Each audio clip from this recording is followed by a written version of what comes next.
اللهم صل وسلم وبارك عليك يا حبيبي يا رسول الله. وحشتوني جدا من الفيديو اللي فات. النهاردة ان شاء الله هقدم معاكم طريقة جميلة جدا للسجق البلدي. اتمنى تشوفوا الفيديو، ولو عجبكم ما تنسوش بقى دعمكم ليا بالشير وباللايك. شايفين؟ والله حاجة تفتح النفس. طريقة جميلة جدا، يعني افضل بكتير من السجق بتاع المحلات اللي بره. حاجة بيتي وانت اللي عاملاها بايدك وضامنة نظافتها وجودتها. اهو، اعمليه بقى في العيش الفينو او اعمليه في العيش البلدي، في كلتا الحالات هيعجبك جدا وهيعجب اولادك وجوزك. يلا ندخل على الفيديو بقى ونشوف الطريقة عاملة ازاي. دي المكونات اللي موجودة معايا زي ما انتوا شايفين. معايا هنا نص كيلو من السجق البلدي، ومعايا شوية من البانيه هعملهم ستريبس كده جنبيه، ومعايا بقى فلفل الوان، ومعايا 5 حبات كده من الطماطم وسط، وشوية من الفلفل الحراق يعني قرنين كده، وهنا مثلا تقريبا 4 فصوص من الثوم، وشوية من البابريكا والملح والكزبرة طبعا. وهنا بقى عاملة الخليط بتاع الستريبس، شوية كده من الدقيق وعليهم توم باودر وبصل باودر وفلفل اسود. يعني حط التوابل اللي انتي بتحبيها كلها في الستريبس. دي المكونات اهي، هقطعها بقى كده واظبطها ونرجع نشوف هنعمل الوصفة بتاعتنا النهاردة ازاي.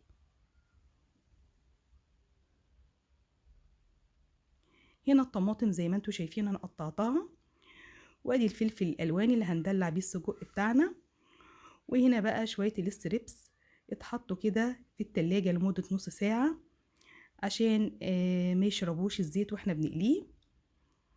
وهنبتدي بقى نحط الجريل بتاعنا على النار وننزل بحتة صغيرة جدا من السمنة، لان هو برضو بينزل سمنة كتير فمش هنكتر، حاجة بسيطة جدا.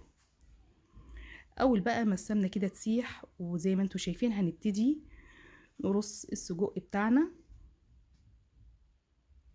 طبعا الافضل السجق بالذات تكوني جايباه من جزار مضمون، لانه بيبقى فيه نسبة دهون عالية جدا، فالافضل تكون حاجة مضمونة. رصيناه زي ما انتوا شايفين وهنسيبه يتشوح. وابتديت بقى هنا اقلي الستريبس. طبعا انا هعمل سندوتشات سجق وهعمل سندوتشات ستريبس، يعني اللي عايز كده ياخد، واللي عايز برضو كده ايه مفيش مشكلة. تبقى غدوة جميلة جدا. انا عملتها غدا طبعا لانها تقيلة شوية، ما نقدرش ان احنا نعملها عشاء. هرجع تاني بقى للسجق وهيكون بقى اتشوح تمام. هقلبه بقى كده على الوش التاني وهفضل اديله تشويحة في السمنة. تمام. هنكمل بقى تشويح زي ما انتوا شايفين لحد ما يدينا اللون الذهبي الجميل ده. تمام. في المرحلة دي زي ما انتوا شفتوا دلوقتي هبتدي هطلعه بقى كده في حاجة واحطه على جنب عشان نشوف هنعمل الخلطة بتاعتنا ازاي. هنزل اول حاجة ب5 فصوص الثوم واحمرهم واديلهم كده لون ذهبي جميل. ريحة الثوم ملهاش حل اهو.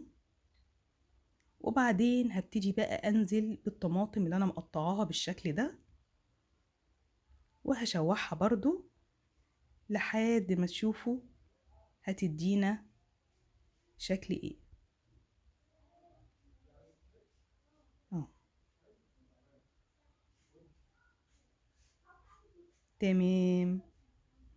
في المرحلة بقى دي هبتدي دلوقتي انزل بالسجق بتاعي تاني واقلب فيه بقى كويس، وادخل بقى الصلصة فيه بالطريقة اللي انتوا شايفينها. ريحته جميلة جدا، والتومة مع الصلصة عاملة شغل جامد قوي. والله حاجة جميلة ونضيفة، اعمليها واولادك فعلا هيشكروكي عليها. تمام.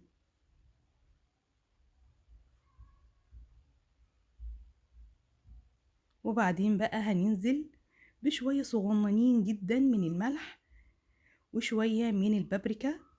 خلي بالك ان السجق اصلا متبل وفيه ملح وفيه كل حاجة، عشان كده هنزل بكميات بسيطة.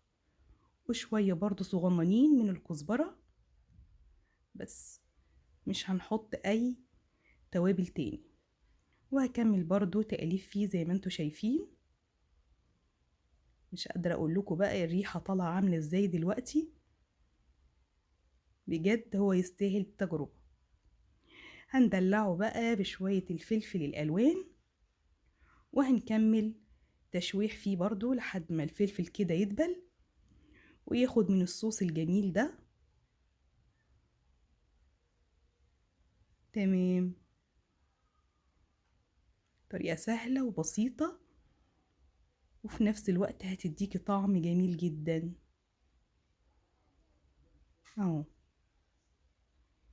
شايفين انا كده السجق خلص معايا، شكله جميل جدا وريحته تفتح النفس وطريقته سهلة وبسيطة. اهو شايفين مستوي كويس جدا وطعمه خطير. لازم تجربي الطريقة دي بكل تكتها، افضل كتير جدا ما تشتريه من بره. اعمليه بقى كغدا، اعمليه كعشاء، هو بصراحة يستاهل يتجرب في الحالتين. اهو تمام. وادي بقى الستريبس بتاعي، هعمل بقى السندوتشات زي ما انتوا شايفين اهو. شكله في الفينو بصراحة ملهوش حل. اهو ده كان الفيديو بتاعي النهاردة، اتمنى يكون عجبكم، ويا ريت لو عجبكم الفيديو ما تنسوش دعمكم ليا بالشير وباللايك. شكرا ليكم ولمتابعتكم، والسلام عليكم ورحمة الله وبركاته. بحبكم في الله.